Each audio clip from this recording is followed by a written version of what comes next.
Well, we are now joined by Indian-American vocalist and composer Falguni Shah, also a Grammy Award winner. Many thanks, Falguni, for speaking with NDTV. You had a meeting with Prime Minister Narendra Modi. Take us a bit through the conversation that you had with him. Oh, thank you for having me.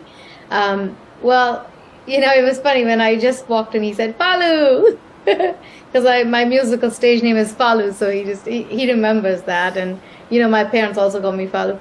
Yes. So that was like such a sweet welcome. I mean, he just landed. He met so many people before me, and that energy that he shares with each and everybody who meets him is just, it's so charismatic. Anyway, so my son and my husband, all three of us were invited to see him, and we went, and he basically inaugurated Abundance and Millets, the song that we wrote together.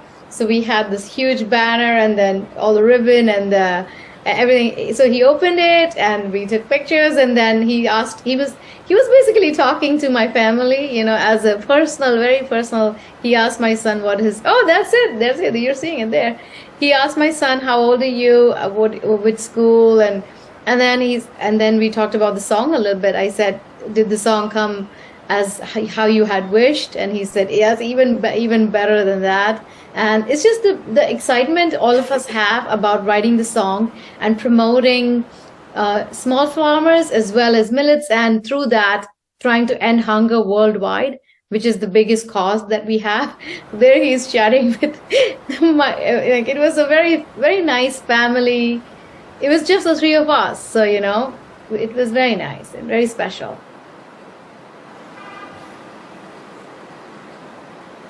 Yes, in fact, Falguni, we've seen that picture with Prime Minister Narendra Modi, you and your family standing there with the Abundance in Millets there, the placard there in between as well.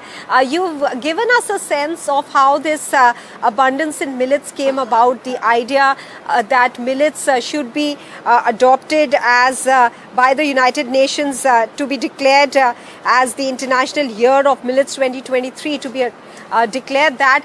Now, through this, in one sense, awareness about millets that you are also now part of, do you believe that there will be greater acceptance of millets, not just in India, because in India, of course, people have been consuming millets in the past, but world over, how do you see millets being adopted as a food, and many of them considered superfoods as well?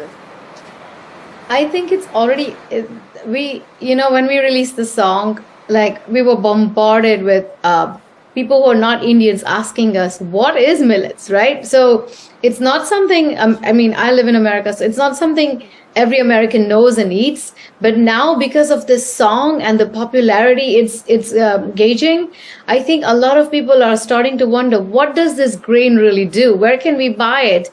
And I think because of that, awareness is going to happen for good health, and then eventually leading up to really ending hunger, because even if one child doesn't sleep hungry, I think our job has been done. Absolutely. Falguni, I want to take you back to the time that you won the Grammy. This was for the Best Children's Album. At that juncture, and later on when you toured India, how was the sense of being back home in some sense? Oh, India is home. That's where I was raised. I was born. That's why my family is, even now. So I used to visit India every year before COVID hit, and then they came here. But, when your own country recognize you, gives you so much love and so much ashirvad, blessings and admiration, it's like a blanket. It's like a soft comfort blanket that surrounds you and always is there for you. So for me, India is my motherland, my holy land, my land where I learned everything.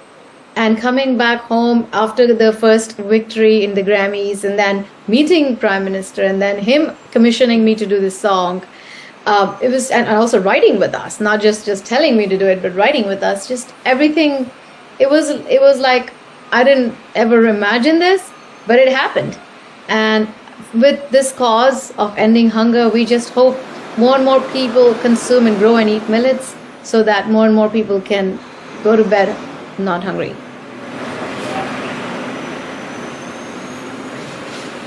Falguni, also help us understand how the Indian American community or the Indian diaspora acts as as a peg that links India and America, a peg that helps improve the ties between the two countries.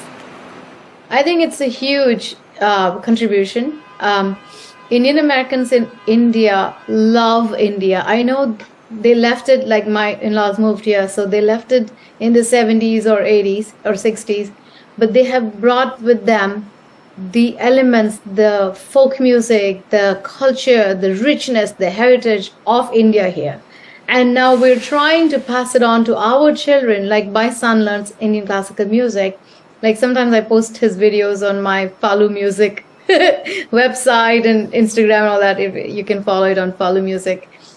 We see that the future generation, our next generation, wants to know more about India, wants to know about where they come from, where do they belong.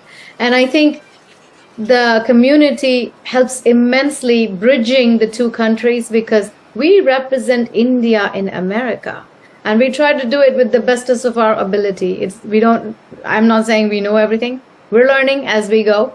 But having us present here just directly gives them a message that we exist, our voices are heard, and what we bring from India and what we have in India is unparalleled. It's just unimaginably wealthy. Everything that we have there, the roots, the culture, the heritage, the music, is undeniable.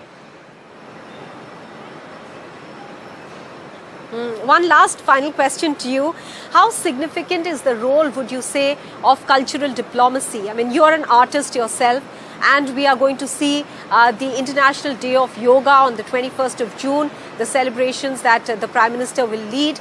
How do you see cultural diplomacy being a significant or playing a significant role in improving ties between countries across the world, bilaterally and also on multilateral platforms? I think it's very, very, very big, because, I mean, culture is something we have carried from India, 5,000-year-old culture. We try to carry at least. Now we draw from both Indian and American heritages. So the key is finding the balance between the two and being a bridge between the two. So as an artist, it is your responsibility to hold on to, for me it would be music. I'm an artist, it would be music. To hold on to your music, but at the same time make sure that it is passed on, even in America, to the next generation. To also have a dialogue between two countries musically. I can only do music, I don't know anything else. So I feel as music, like with this millets being so musical, now this will translate into worldwide awareness of what this grain is, because music did the platform. Music became the source of information, and music is such that a soul sings and soul hears. So how easy to go from one soul to other without even speaking, just singing, right? So culture is a very big thing, and I think we are big ambassadors of going that way and this way, both ways, and we have to be responsible.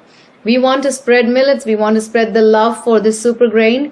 Let's do it in a very musical way.